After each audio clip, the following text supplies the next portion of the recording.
टोहाना के हिसार रोड पर बना शहीदों के नाम से शहीद मदन लाल डिंगड़ा पार्क आज रो रहा बदहाली के आंसू, क्योंकि इसकी देखरेख करने वाला अब कोई नहीं।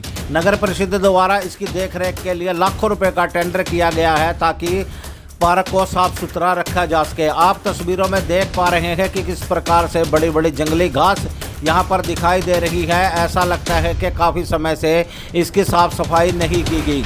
आप तस्वीरों में देख भी पा रहे हैं जो पेड़ पौधे हैं जो पार्क की सुंदरता के लिए लगाए गए हैं, किस प्रकार से उन पेड़ पौधों की भी कटिंग नहीं हो पा रही, क्योंकि ठेकेदार अपनी मनमानी करता हुआ नजर आ रहा है। नगर परिषद के अधिकारी को जब भी मीडिया के माध्यम से जाना जाता है तो नगर परिषद के अधिकारी को एक ही जवाब होता है कि समय समय पर शहीद मदन लाल डिंगड़ा पार्क का निरीक्षण किया जाता है। लेकिन जब अधिकारी निरीक्षण करने के लिए पहुंचते हैं तो इन अधिकारियों को ये बड़ी बड़ी जंगली घास क्यों नहीं दिखाई देती है। लोगों का शाम सुबह अक्सर यहाँ पर आना जाना लगा रहता है, बच्चे यहाँ पर घूमने फिरने के लिए आते हैं और इतनी बड़ी बड़ी जंगली घास में कभी भी जहरीला जीव जंतु निकलकर किसी को हानि पहुंचा सकता है। लेकिन आखिर उसका जिम्मेदार होगा कौन? नगर परिषद के अधिकारी अपनी कुर्सी से उठकर कभी भी निरीक्षण करने के लिए नहीं पहुंचते। का बयान होता है तो वो एक ही बात कहते हैं कि लगातार निरीक्षण किया जाता है, लेकिन जब निरीक्षण करने के लिए पहुंचते हैं तो इनको इतनी बड़ी बड़ी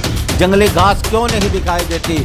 क्या ठेकेदार उनको इतने पैसे दे देता है कि इनकी जो कमियां हैं वो अक्सर नगर परिषद के अधिकारियों को नहीं दिखाई देती? तो आप तस्वीरों में देख भी पा रहे हैं किस प्रकार के इस पार्क के हालात बने हुए हैं। आप तस्वीरों में देख भी पा रहे हैं जो पेड़ पौधे हैं काफ़ी समय से लगता है इसकी कटिंग नहीं की गई, क्योंकि कुछ समय पहले मीडिया के माध्यम से इस खबर को उठाया गया था, उसके बाद इसका सफाई अभियान चलाया गया था और इसकी कटिंग भी प्रॉपर तरीके से कर दी गई थी। लेकिन काफ़ी समय बीतने के बाद अब एक बार फिर से जो शहीद मदन लाल डिंगड़ा पार्क है वो बदहाली के आंसू रो रहा है और यह पार्क अब जंगल का रूप धारण कर चुका है। आप तस्वीरों में देख पा रहे हैं जो टोहाना के पार्षद है वो निरीक्षण करने के लिए यहाँ पर दिखाई दे रहे हैं। तो आइए हम जानते हैं टोहाना के पार्षद से भी।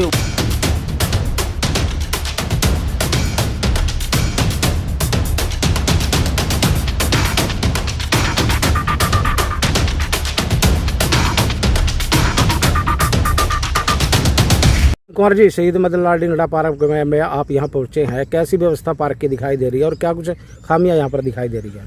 व्यवस्था को देखकर बड़ी शर्म आ रही है कि हमारी नगर परिषद जिस पार्क पर सालाना लाखों रुपया खर्च कर रही है और आज उसकी ये दुर्दशा है, तो यहाँ मेरे को नहीं लगता कि शहर करने वाले भी सेफ होंगे, क्योंकि इतनी बड़ी बड़ी घास है, इसमें जहरीले जीव जंतु पनप रहे हैं। तो इस पर कोई भी ध्यान नहीं दिया गया, तो इस पर ध्यान देना चाहिए था। ये ड्यूटी अधिकारियों की, अधिकारी नहीं देते तो प्रधान क्या कर रहा है? किस लिए हमने चुना है? पूरे शहर की सुरक्षा के लिए चुना है। शहर में जो खामियां हैं उसको चेक करने की जिम्मेवारी प्रधान की है। ये नहीं है कि उनके पास सरकारी व्हीकल भी है, आप उस व्हीकल के जरिए पूरे शहर का राउंड लगा सकते हो। 2 दिन 4 दिन बाद आप पूरे शहर में घूम सकते हो। 2 पार्क हैं हमारे शहर के, अगर दोनों ही मेंटेन नहीं है तो टोहाना के एमसीओ के लिए भी और प्रधान के लिए भी। मेहता जी, क्या कहेंगे? शहीद मदन लाल डिंगड़ा पार्क के अंदर जंगली बड़ी बड़ी घास दिखाई दे रही है और लाखों रुपए का सालाना इसका टेंडर किया गया है, किसमें की आप लापरवाही मानते हैं और किस प्रकार से इस लापरवाही को आप देखते हैं? देखिए अजय जी, आपके माध्यम से हमने पहले भी इस पार्क की आवाज़ उठाई थी और अधिकारियों ने संज्ञान लेकर इसका थोड़ा बहुत काम भी करवाया था। लेकिन पता नहीं क्यों आज फिर जब मेरे को आज हफ्ते 10 दिन बाद मैं किसी कारणवश यहाँ पार्क में नहीं आ पाया, लेकिन जब मैं आज यहाँ आया हूँ तो यहाँ फिर वही का भी बुरी हाल है। आप घास की देखो, कम से कम 2 से 2.5 फुट घास हुई पड़ी है, बुरा हाल है। मतलब मैं कहता हूँ सिर्फ घास की कटाई हो जाए तो पार्क सुंदर लगेगा, लेकिन पता नहीं अधिकारी इस ओर ध्यान क्यों देते। उन्हें इस ओर ध्यान देना चाहिए और तुरंत ही इसका जो है कायाकल्प करना चाहिए और जो घास कटवानी चाहिए। क्या लगता है ठेकेदार जो अधिकारी हैं उनके ऊपर हैवी हो चुके हैं? भाई उनके कहने से भी ये काम नहीं हो रहे। देखिए, एक जो काम करवाना है अधिकारियों ने करवाना है, उनका फर्ज बनता है कि वो ठेकेदार को सूचना देकर यहाँ कटाई करवाए। अगर ठेकेदार नहीं कर रहा तो उसके खिलाफ जो एक्शन है लिया जाए, लेकिन काम होना चाहिए। क्योंकि पता क्या है, नगर परिषद के अंडर एक ही पार्क आता है, जो वो पार्क है 2 नहरों के बीच, दूसरा पार्क है उसका नाम मैं भूल गया, हर्बल पार्क है, जो जिसको कंवर सेन गुप्ता पार्क बोलते हैं, वो संभालता है वन विभाग। और जो कल्पना चावला पार्क है वो संभालता है इरिगेशन डिपार्टमेंट। इकलौता यही पार्क है जो नगर परिषद संभालता है।